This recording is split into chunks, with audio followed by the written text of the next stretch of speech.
Aujourd'hui, nous allons plonger dans l'un des mystères les plus énigmatiques de l'histoire moderne. L'histoire d'un château du Moyen-Âge dans la région de Vichy.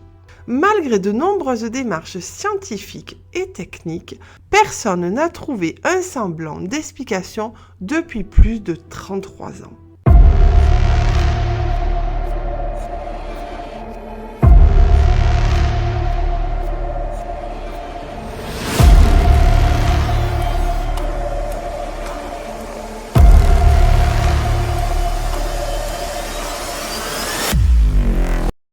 Bonjour à tous les amis, j'espère que vous allez bien. On se retrouve aujourd'hui pour une histoire encore de château. Oui, encore un château, vous savez que j'ai une passion pour les châteaux.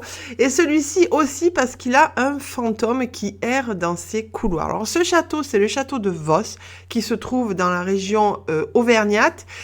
Près de Vichy plus exactement. Et ce château est très connu parce qu'il a un fantôme qui s'appelle Lucie. Et il est encore plus connu parce que, à l'époque, c'était en 1984, une équipe de France Inter a rencontré ce fantôme. Et aujourd'hui, eh bien, c'est cette histoire-là que je vais vous raconter.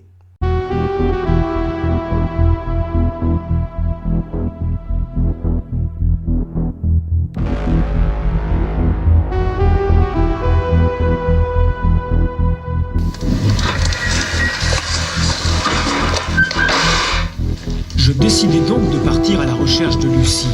À mon tour, j'allais hanter les escaliers, les culs de basse-fosse, les couloirs, les corridors, les galeries, les machines.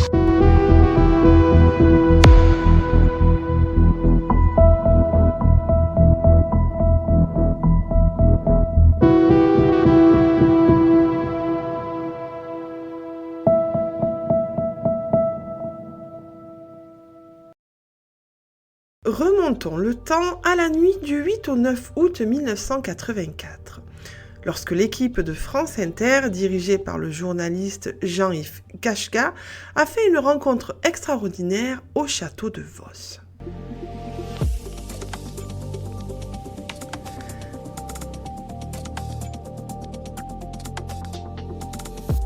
C'est vrai que j'ai du mal à croire aux fantômes, donc c'est vrai qu'on est pas très enclin à croire qu'on allait voir des ombres. Mais c'est vrai aussi que le baron avait une façon de le raconter qui était telle que ça aurait été déraisonnable de ne pas passer une nuit à rester dans le château. Cette nuit-là, l'équipe se lançait dans une exploration nocturne du château médiéval. Alors qu'ils arpentaient les remparts obscurcis par l'ombre de la nuit, ils ont fait une découverte qui allait hanter leur esprit pour toujours. À quelques mètres d'eux, flottant au-dessus du sol dans un silence absolu, une forme lumineuse de couleur blanchâtre est apparue. Une rencontre inattendue et inexplicable avec ce que les habitants de la région appellent le fantôme de Lucie. C'est la seule et unique fois où j'ai été témoin de ce phénomène. Mais je dirais que c'est pour une bonne raison. C'est que les autres fois où je suis allé sur des histoires semblables, irrationnelles, on a trouvé l'explication. Mais aujourd'hui, là, maintenant, on est obligé de dire que on est complètement en l'air. On ne sait pas ce qui s'est passé. Ce moment extraordinaire a été capturé sur bande audio par l'équipe de France Inter. Pendant plus de 25 minutes, ils ont été témoins de ce phénomène inexplicable. Mais ce n'est pas tout. Pour la première fois dans l'histoire des rencontres paranormales, 2 preuves authentiques sont apparues.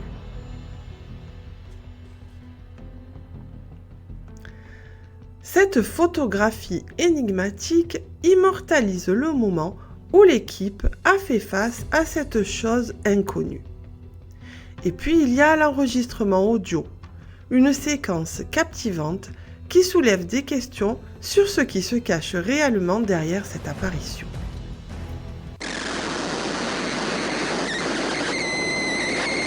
Non, j'ai jamais entendu un bruit comme ça. surtout dans ces conditions. Il était 00h30, dans une pièce où on est seul. Donc j'avais envie de voir, et quand je suis parti pour voir, j'ai allumé ma torche, et puis je ne m'attendais pas à les voir de dos, je les ai vus de face. Donc c'est là que je me suis rendu compte que le phénomène était entre moi et eux, et certainement j'avais dû le traverser. Elle était semi-matérialisée, vous voyez, on ne la voyait pas entière. Ou alors quand je la voyais entière, on ne voyait pas les habits, on voyait qu'une ombre, ou alors le visage. Et c'est seulement que quelques instants qu'on a pu la voir entière. Des fois, on voyait que la moitié du corps. Et puis, ma petite fille l'a vue et lui a dit « Lucie, viens ». À ce moment-là, le fantôme s'est encore plus concrétisé. Il est venu vers ma petite fille. Vous imaginez la surprise. Grand-père est à côté de moi. J'ai peur. C'est une forme un peu nébuleuse, éclairée de l'intérieur, qui est apparue par flash. Je l'ai vu donc au début de façon très floue, et puis j'ai eu 2 ou 3 flashs très importants. Et là, donc je pouvais plus douter de ce que je voyais. Mais qui est Lucie? Lucie est servante au château en 1565 et elle est décédée au XVIe siècle dans des conditions atroces. Courtisée par le baron résident Guy de Daillon, alors marié à Jacqueline de Lafayette, elle a été victime de la jalousie de la femme de son amant.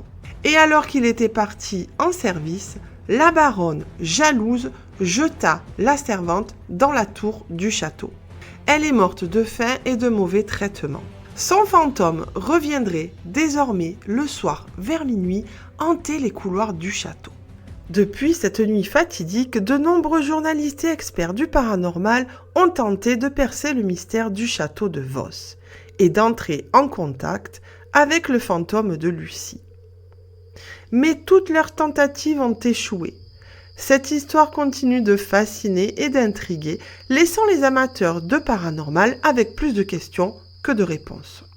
Voilà les amis pour cette histoire captivante dans le mystère du château de Vos. D'ailleurs, si vous êtes en Auvergne et que vous connaissez ce château, dites-moi un petit peu dans les commentaires ce qu'on dit sur ce château et sur cette belle Lucie. Si vous en avez plus à nous apprendre, c'est avec plaisir, vous le mettez dans les commentaires. J'espère que l'histoire de ce château vous aura plu. N'oubliez pas de vous abonner, de liker, de commenter, d'envoyer plein de pouces bleus sur la vidéo. Et si vous aussi vous avez des histoires de châteaux près de chez vous avec des fantômes errants dans les couloirs ou une autre histoire paranormale, n'hésitez pas à m'envoyer un petit mail ou à me le mettre dans les commentaires pour que je puisse faire une vidéo sur ce château. Je vous dis à dimanche prochain pour une nouvelle vidéo paranormale et d'ici là, portez-vous bien.